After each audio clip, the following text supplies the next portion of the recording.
hi guys, Debajit দাদা আজি ধান কাটিবলৈ আহিছে আৰু ৰবাব টেঙা খাই আছে মানে সকলোৱে 3 বিঘা আছে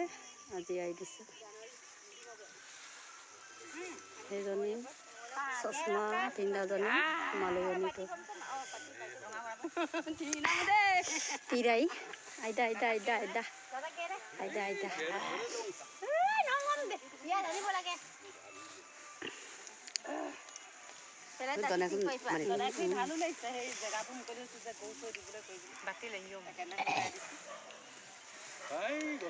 নামুৰ গাম ক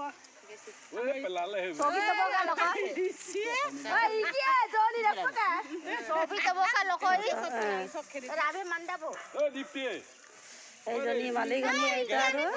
দেৱজিৎ দাদা এইটো এইজনী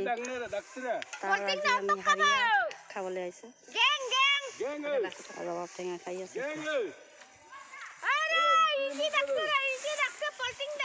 আকৌ মাপুৰ গান কয় ইকি লফ গান